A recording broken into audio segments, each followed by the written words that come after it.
Epilog. Epilog. Okyanın sahilində heyrətamiz bir səssizlik vardı.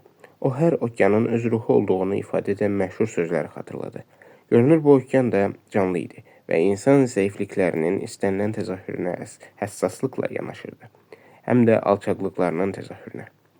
Renat üfüqədək uzanan böyük su kütləsinə baxırdı. Bu heyrətamiz nəhəngliyin qarşısında insan problemləri çox xırda və əhəmiyyətsiz görünürdü. Son bir ildə çoxlu müxtəlif hadisələr olmuşdu. Ən mühüm hadisə isə məhz bu adada baş verdi. Hər şey necə bitməli idisə, elə də oldu. Əvvəlcə Renat miras aldı və pulu ağılsızcasına xərcləməyə başladı. Özü üçün $5.000 kostyumlar, $30.000 saatlar aldı. Ən bahalı restoranlarda yemək yeməyə, vaxtını keçirdiyi dəbdə olan müğənnilərin hesablarını ödəməyə başladı. Əslində Şəripov tapdanmış cığırla gedirdi. Adətən böyük sərvət sahiblərinin yolunu azmış varislərinin hamısı özünü belə aparırdı. Lakin onun aldığı miras adi sərvət deyildi. O sərvətin dalınca çox adam düşmüşdü.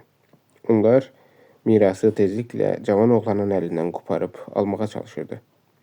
Şəripov ölüm təhlükəsi ilə üz-üzə gəldi. Yaralandı, sevdiyi qadını oğurladılar. Getdikcə daha da sərtləşdi. Qisasçı olmağa başladı. Onu daha nə qətillər, nə də üstündən adlamalı olduğu meyitlər qorxudurdu. Sürdüyü həyat Şəripovun xoşuna gəlməyə başlamışdı. Heç bir məhdudiyyət qoyulmayan həyat, mütləq oliqarxın həyatı.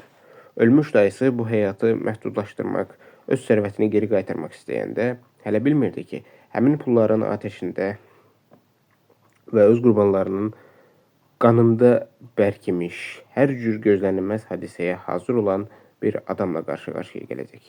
Artıq hər şey bitmişdi. Həmişəlik bitmişdi. Daha gecələr dayısı ona zəng vurmayacaq, öz pullarını tələb etməyəcək, onu öz döyüşçüləri ilə qorxutmayacaqdı. Vladimir Glushenko ikinci dəfə həm də həmişəlik ölmüşdü. Renat yaxınlaşan addım səslərini eşidib başını çevirdi. Bu, onun vəkili Plavnik idi. Yosif Borisoviç ona yaxınlaşıb 2 addım aralıda dayandı. Sanki Şəripovun yanında dayanmağa cürət etmirdi. Maşınlar bizim dalımızca gəlib, Plavnik bildirdi. Deməli, getmək vaxtıdır. Renat okeana baxaraq laqeyd səslə dedi. Hə, vaxtdır. Yosif Borisoviç təsdiqlədi. Moskvadan Nadejda Anatolievna zəng vurmuşdu. Soruşurdu ki, qəzetlərdə sizin qayıdışınız barədə nə yazsınlar?